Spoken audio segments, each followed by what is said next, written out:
Penurunan permukaan waduk ungkap situs suci, ribuan patung Buddha tinggal puing. Kemunculan kembali secara tiba-tiba Gua Seribu Buddha dari kedalaman waduk Duofeng di Provinsi Henan telah menarik perhatian di seluruh China dan bahkan hingga ke luar negeri, menghadirkan pengingat yang menggugah tentang pertemuan rapuh antara sejarah, kepercayaan, dan gejolak politik. Saat air waduk surut, sebuah gua yang telah lama terendam kembali muncul, memperlihatkan lebih dari 1.000 patung Buddha batu yang dipahat, sebagian besar di antaranya telah kehilangan kepala. Terletak di tebing terpencil di Kabupaten Qixian, gua ini dikenal secara lokal sebagai Gua Qiansui, dan berasal dari masa dinasti Wei Timur, 534 hingga 550 M. Selama berabad-abad, gua ini sebagian besar tersembunyi dari pengetahuan publik, terjaga oleh lokasinya yang sulit dijangkau. Di dalamnya, para perajin pernah memahat 143 patung langsung ke dinding gua, termasuk satu patung Buddha utama setinggi sekitar 70 cm, yang dikelilingi oleh ratusan patung kecil seukuran kepalan tangan.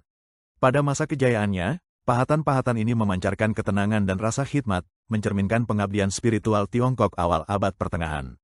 Nasib gua ini berubah pada pertengahan abad ke-20 dengan dibangunnya Waduk Duofeng, yang menenggelamkan situs tersebut di bawah air. Sebagian besar waktu, gua ini tetap tersembunyi di bawah permukaan, hanya terlihat ketika permukaan air surut akibat kekeringan, perawatan, atau fluktuasi musiman.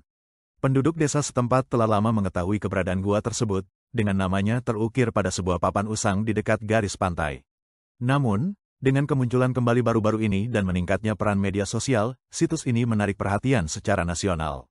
Yang menyambut para pengunjung saat ini bukanlah sebuah tempat suci, melainkan pemandangan kehilangan, kepala dan tangan Buddha utama telah dirusak secara kasar, hampir semua patung kecil di sekitarnya telah dipenggal. Meskipun pengikisan selama puluhan tahun di bawah air telah melunakkan beberapa detail, kerusakannya jelas merupakan ulah manusia. Menurut warga setempat, penghancuran itu kemungkinan terjadi selama revolusi kebudayaan di Tiongkok, 1966 hingga 1976, ketika massa berusaha menghancurkan 4 hal lama, adat lama, budaya lama, kebiasaan lama, dan gagasan lama. Ikon-ikon religius di seluruh negeri, kuil, patung, dan tempat pemujaan, menjadi sasaran dan dirusak. Bahkan di dalam gua yang terendam, gelombang pemurnian ideologis tersebut tampaknya tetap meninggalkan jejaknya. Kenangan ini sejalan dengan banyak kisah dari masa itu, patung-patung dijatuhkan baik di biara-biara besar maupun altar desa. Dalam ironi yang pahit, air yang akhirnya menyembunyikan gua tersebut mungkin telah menunda, tetapi tidak sepenuhnya mencegah penodaan yang terjadi. Sejarah lisan menyebutkan bahwa gua itu masih dapat diakses saat permukaan air sedang surut, memungkinkan para perusak untuk melakukan penghancuran. Kini, saat gua tersebut kembali terbuka, ia menantang ingatan sekaligus tanggung jawab. Pihak berwenang menghadapi tugas yang sulit, bagaimana melestarikan apa yang tersisa, dan bagaimana membagikan sejarah ini kepada khalayak yang lebih luas.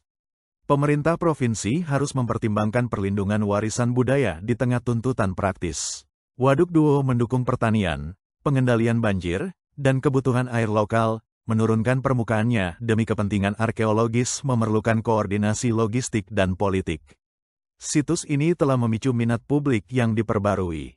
Di media sosial China, gambar-gambar patung yang telah dirusak kembali memantik perdebatan tentang pelestarian budaya. Banyak gua dan kuil lain di wilayah ini menghadapi ancaman serupa, baik karena pengabaian, perusakan, maupun pelapukan alami.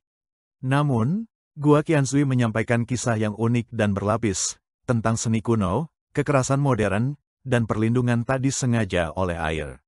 Para pakar konservasi memperingatkan agar tidak melakukan intervensi secara tergesa-gesa. Pintu masuk gua yang sempit, hanya cukup untuk satu orang, membatasi akses. Berabad-abad terendam air kemungkinan telah mengubah mikroklimat gua tersebut, sehingga teknik restorasi standar bisa saja justru menimbulkan kerusakan lebih lanjut. Beberapa pihak mengusulkan pemindaian 3D untuk secara digital mengabadikan apa yang tersisa. Yang lain berpendapat bahwa arkeologi bawah air perlu dilakukan untuk mempelajari artefak-artefak yang masih terendam sebelum waktu dan air mengikisnya lebih jauh.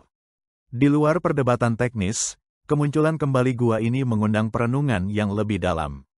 Bagi generasi muda, revolusi kebudayaan mungkin terasa jauh, namun disinilah dampak fisiknya terlihat nyata, patung-patung tanpa kepala yang dipahat oleh tangan-tangan penuh pengabdian berabad-abad lalu kini menjadi saksi bisu atas amarah suatu era yang berupaya menghapus masa lalu.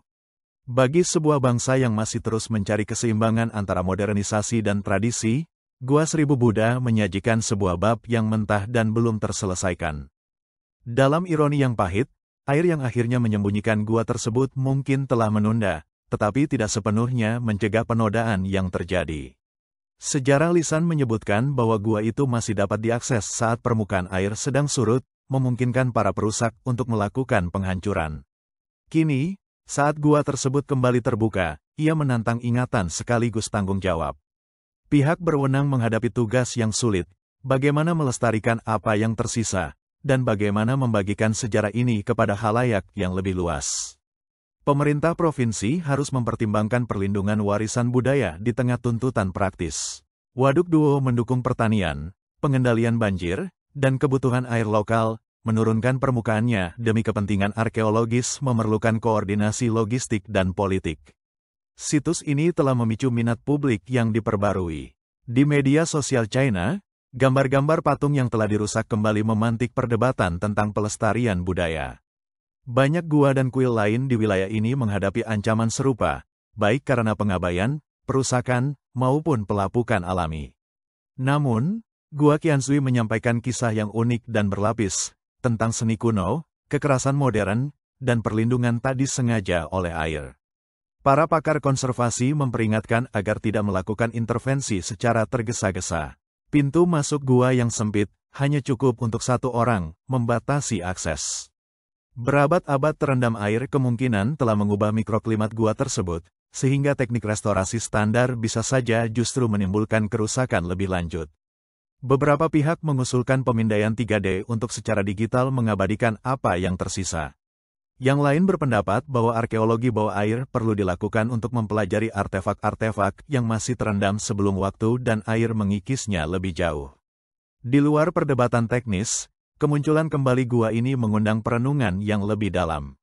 Bagi generasi muda, revolusi kebudayaan mungkin terasa jauh, namun disinilah dampak fisiknya terlihat nyata. Patung-patung tanpa kepala yang dipahat oleh tangan-tangan penuh pengabdian berabad-abad lalu kini menjadi saksi bisu atas amarah suatu era yang berupaya menghapus masa lalu.